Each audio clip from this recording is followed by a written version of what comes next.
আমার জিজ্ঞাসা ওইটাই যে তুমি দুই রকম বললা, কোনো কোশ্চেন তাই না, কিন্তু আমাকে এখনো ওপেন না, নাই। আমাকে তখন বলতে দিতে হবে নাকি? এই মনি, অঞ্জনা আপা কি তোমার? অঞ্জনা আপা কবে ভর্তি হয়েছে? তুমি বললা 21 তারিখ। না না 21 তারিখ না 24 তারিখ। তবে আমাকে তো বলতে দিতে হবে। তাহলে 24 তারিখে যদি সে আইসিইউতে যায়, 25 তারিখে অঞ্জনা আপা 25 তারিখ আইসিইউতে বৈশা কি ওই এটা 24 তারিখে কাঞ্চন ভাইরে পোস্ট দিছে। আচ্ছা, একটা এখন মিনিট আমি আরেকটু ক্লিয়ার করে দেখো শর্ট। অঞ্জনা আপা যদি ওকে কিছু দিয়ে যায়, আমরা তো দাবি করি নাই, সত্য মিথ্যা তুমি জানো, দুলাভাই জানে, ওই ড্রাইভার সাহেব জানে, আর অঞ্জনা আপার আত্মা জানে। তা আমি বললাম টাকা থাকবে না কেন, তার এই সম্পদগুলা কোথায়? তোমাকে আমি প্রশ্ন করলাম, এই মনি, অঞ্জনা আপা কি তোমার? অঞ্জনা আপা কি তোমার একার? অঞ্জনা আপা আমাদের চলচ্চিত্রে সারা বাংলার, কেন তুমি আমাদেরকে জানাইলা না? তুমি একটাই কথা বললা, মামা এটা নাই বলি। আচ্ছা যাক, আমু তো না করেছে। তোমার আম্মু না করছে, আইসিইউতে বৈশা কি না করছে? এখন আমাকে বলতে দিতে হবে। আমাকে তো বলতে দিতে হবে। তারপর তোমাকে আমাকে প্রশ্ন বলতে দিতে করলাম, হবে তোমার। না না তোমাকে প্রশ্ন করলাম, অঞ্জনা আপা কবে ভর্তি হয়েছে? তুমি বললা 21 তারিখ। না না 21 তারিখ না 24 তারিখ। তবে আমাকে তো বলতে দিতে হবে। ও বলবে না, আমি ধরে দেবো।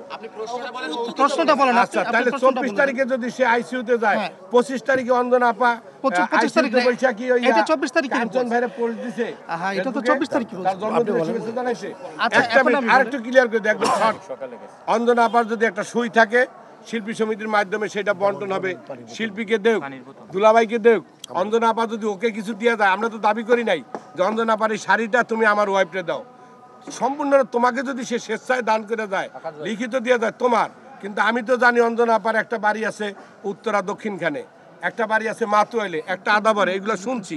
সত্য মিথ্যা তুমি জানো, দুলাভাই জানে, ওই ড্রাইভার সাহেব জানে, আর অঞ্জনা আপার আত্মা জানে। এখন আপনার আমি বলি, প্রশ্নটা কি? তোমাকে যখন আমি শিশুর সামনে বললাম যে কেন তুমি তারে এই ইউনাইটেড হাসপাতাল থেকে পিজি মানে বঙ্গবন্ধু মেডিকেল কলেজ হাসপাতাল এই জায়গা কেন নিবা, তুমি বলছো আমার টাকা নাই।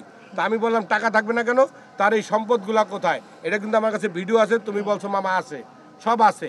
এর পরবর্তীতে আমরা যখন দেখে আসলাম অঞ্জনা আপাকে, সে শুধু এরকম এরকম করতেছে আর বলতেছে, সুচরিতা ভাবিকে বলছে উকিল পাঠাও। এগুলো সুচরিতা ভাবির কাছ থেকে আপনারা শুনে নেবেন। এর পরবর্তীতে ক্যান্টিনে বৈশা তুমি বললা তার কিচ্ছু নাই মামা, আছে সোনা গয়না, তাও বিক্রি করে নিয়েছো, সেটারও তোমার রিসিট নাই। তারপর তুমি বললা কিচ্ছু নাই। দুইটা ভিডিও তোমার দুই রকম। আমি পোস্ট করার পর আমার আইডিটা চলে গেল, এখন আইডি লক। তার মানে আমি এগুলো বুঝি মামা, আমার আইডি কিন্তু এখনো ওপেন না, নাই। আমাকে তখন বলতে দিতে হবে নাকি? আপনি একা একা বললে তো হবে না। স্পেসিফিক আমার জিজ্ঞাসা ওইটাই যে তুমি দুই রকম বললা, কোনো কোশ্চেন ছিল তুমি না। দুই রকম বললা। না, না, শিশুর সেখানে- সামনে বললা সব আছে মামা, এখন আপনি এটা বলে কি আর বোঝাতে ক্যান্টিনে বললা চাচ্ছেন? কিছুই নাই। আপনি এখন এই কথাগুলো বলে আপনি এটা বলে কি বোঝাতে চাচ্ছেন? আমি এখানে- বলছি হ্যাঁ, কিছু দুই কথা- আসলে তোমার। না, আপনি আচ্ছা, কি বোঝাতে এই- চাচ্ছেন? এই- না, না, তুমি তো দুই রকম ভিডিও দিছো।